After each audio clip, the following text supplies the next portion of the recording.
നമസ്കാരം. ഇന്ത്യയുടെ സ്വാതന്ത്ര്യാനന്തര കാലം മുതൽ ഇന്ത്യ ഭരിച്ച കോൺഗ്രസുകാരുടെ ചരിത്രം ഇഴകീറി പരിശോധിച്ചുകൊണ്ട് നിർണായക വെളിപ്പെടുത്തലുകൾ പുറത്തുവരുമ്പോൾ ഇന്ത്യയുടെ ഓരോ മണ്ണിലും വർഗീയ വിഷം പടർത്താൻ ശ്രമിച്ചത് ആരാണെന്നും ഇന്ത്യയെ പാകിസ്ഥാനികൾക്കും മുസ്ലിം രാഷ്ട്രങ്ങൾക്കും തീരെഴുതി കൊടുത്തുകൊണ്ട് ഹിന്ദുക്കളെ കൊന്നൊടുക്കാൻ വേണ്ടി ഗൂഢാലോചന നടത്തിയത് ആരാണെന്നും അതിന്റെ പേരിൽ കോൺഗ്രസ് പ്രസ്ഥാനത്തിന് എക്കാലവും ഭീഷണിയായി വളർന്നു വരുന്ന BJP പ്രസ്ഥാനത്തിന്റെ അടിവേരിളക്കാൻ ശ്രമിച്ചതാരാണെന്നും വ്യക്തമാവുകയാണ്. കോൺഗ്രസിന്റെ കരണത്തടിക്കാൻ തോന്നുന്ന നിർണായക വെളിപ്പെടുത്തലുകളാണ് പുറത്തുവരുന്നത്. കൃത്യമായി പറഞ്ഞാൽ 2008 നവംബർ 26 മുംബൈയിൽ നടന്ന ഭീകരാക്രമണം ഇന്ത്യയുടെ ചരിത്രത്തിലെ ഏറ്റവും വലിയ ദേശീയ സുരക്ഷാ വെല്ലുവിളികളിൽ ഒന്നായിരുന്നു.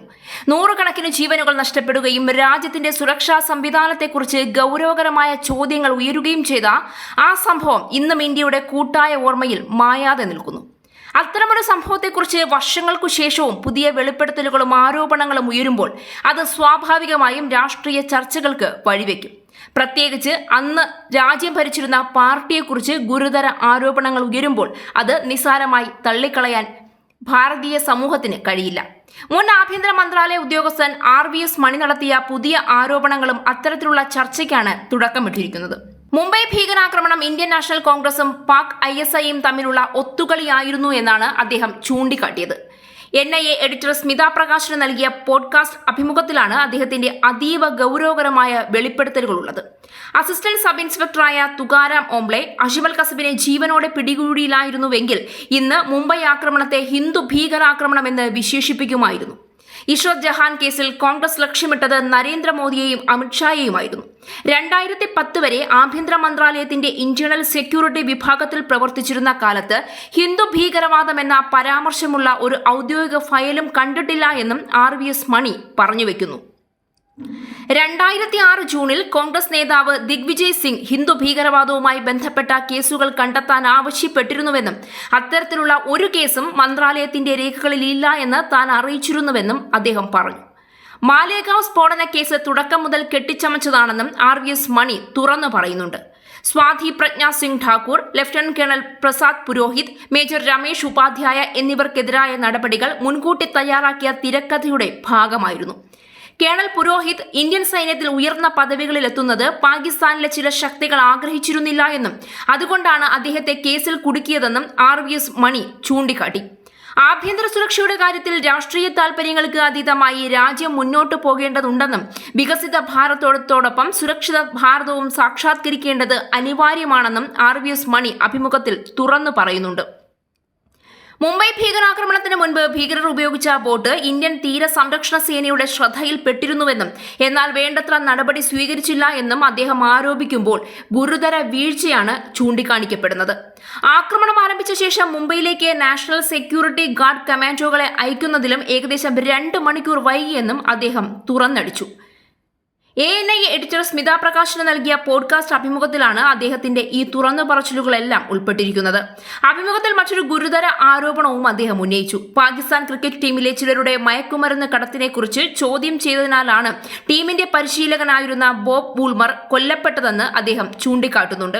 അതോടൊപ്പം ഇന്ത്യയിലെ യുവാക്കളെ ലക്ഷ്യമിട്ട് പാകിസ്ഥാന്റെ ISI ഇന്നും മയക്കുമരുന്ന് കടത്ത് പ്രോത്സാഹിപ്പിക്കുന്നുണ്ട്. രാജ്യത്തിന്റെ ആഭ്യന്തര സുരക്ഷ രാഷ്ട്രീയ താൽപര്യങ്ങൾക്ക് അതീതമായി കാണണമെന്നും വികസിത ഭാരതത്തോടൊപ്പം സുരക്ഷിത ഭാരതം എന്ന ലക്ഷ്യവും കൈവരിക്കേണ്ടത് അനിവാര്യമാണെന്നും RVS മണി അഭിമുഖത്തിൽ പറഞ്ഞു. 2005 മുതൽ 2010 വരെ ആഭ്യന്തര മന്ത്രാലയത്തിന്റെ ആഭ്യന്തര സുരക്ഷാ വിഭാഗത്തിൽ പ്രവർത്തിച്ചിരുന്ന കാലത്തെ അനുഭവങ്ങളുടെ അടിസ്ഥാനത്തിലാണ് തന്റെ വെളിപ്പെടുത്തലുകളെന്ന് RVS മണി പറയുന്നുണ്ട്. 2006 കോൺഗ്രസ് നേതാവ് ദിഗ്വിജയ് സിംഗ് ആഭ്യന്തര മന്ത്രാലയത്തോട് ഹിന്ദു ഭീകരവാദവുമായി ബന്ധപ്പെട്ട കേസുകളുടെ വിവരങ്ങൾ തേടിയിരുന്നുവെന്നും എന്നാൽ മന്ത്രാലയത്തിന്റെ ഔദ്യോഗിക രേഖകളിൽ അത്തരമൊരു കേസ് ഇല്ല എന്ന് താൻ അറിയിച്ചിരുന്നുവെന്നും മണി വ്യക്തമായാണ് പോഡ്കാസ്റ്റിൽ പറയുന്നത്. ഈ സംഭവവുമായി ബന്ധപ്പെട്ട മറ്റൊരു പ്രധാന വശം ദേശീയ സുരക്ഷയെ രാഷ്ട്രീയ മത്സരത്തിന്റെ ഉപാധിയാക്കരുത് എന്നതാണ്. ഭരണത്തിൽ ആരായാലും പ്രതിപക്ഷത്ത് ആരായാലും ഭീകരവാദത്തെ നേരിടുന്നതിൽ ദേശീയ ഐക്യമാണ് ഏറ്റവും വലിയ ശക്തി. സുരക്ഷാ വീഴ്ചകൾ ഉണ്ടായിട്ടുണ്ടെങ്കിൽ അവ പരിശോധിക്കപ്പെടണം, ഉത്തരവാദിത്വം നിർണയിക്കപ്പെടണം, അതിൽ നിന്ന് പാഠങ്ങൾ ഉൾക്കൊള്ളുകയും വേണം.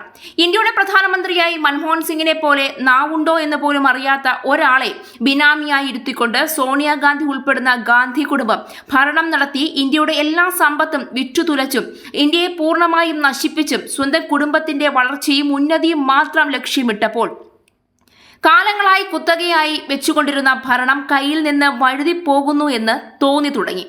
നരേന്ദ്രമോദിയും അമിത്ഷായും ഉൾപ്പെടെയുള്ള നേതാക്കളുടെ ശക്തമായ നേതൃഗുണത്തിൽ BJP എന്ന ഭാരതീയ ജനതാ പാർട്ടി ഇന്ത്യയിൽ ശക്തമായ അടിവേരുകൾ സൃഷ്ടിച്ച കാലമായിരുന്നു അത് എന്നുകൂടി ഓർക്കണം. 2009 രാജ്യം വീണ്ടും ഒരു തിരഞ്ഞെടുപ്പിനെ അഭിമുഖീകരിക്കാൻ പോകുന്ന ഘട്ടത്തിൽ ഭാരതീയ ജനതാ പാർട്ടിക്ക് കിട്ടാവുന്ന വോട്ടുകൾ കുറയ്ക്കാൻ വേണ്ടി മോദിയെയും അമിത്ഷായെയും ഇല്ലാതാക്കുകയും ഹിന്ദു തീവ്രവാദികളാണ് രാജ്യത്തെ നശിപ്പിക്കുന്നതെന്ന തരത്തിൽ BJP RSS പ്രസ്ഥാനങ്ങളെ താറടിച്ചു കാണിക്കുകയും ചെയ്തുകൊണ്ട് വീണ്ടും അധികാരം ഊട്ടിയുറപ്പിക്കാനും ജനങ്ങളുടെ തിരിച്ചറിവിനെ ഇല്ലാതാക്കാനുമുള്ള ശ്രമമാണ് കോൺഗ്രസ് ഇത്തരത്തിൽ നടത്തിക്കൂട്ടിയതെന്ന് അനുമാനിക്കാൻ കഴിയുന്നതാണ്.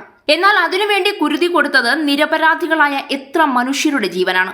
എന്നിട്ടും വീണ്ടും ഒരു ഭരണം കൂടി പിടിച്ച് മൻമോഹൻ സിംഗിനെ ഇന്ത്യൻ പ്രധാനമന്ത്രിയുടെ കസേരയിൽ ഇരുത്തിയിട്ടും ഇന്ത്യ മുഴുവൻ കോൺഗ്രസിനെ വെറുത്ത് ചവിട്ടി പുറത്താക്കി ഭാരതീയ ജനതാ പാർട്ടിയെ നെഞ്ചിലേറ്റിക്കൊണ്ട് കൃത്യം 2014 നരേന്ദ്രമോദി ഇന്ത്യയുടെ പ്രധാനമന്ത്രിയായി.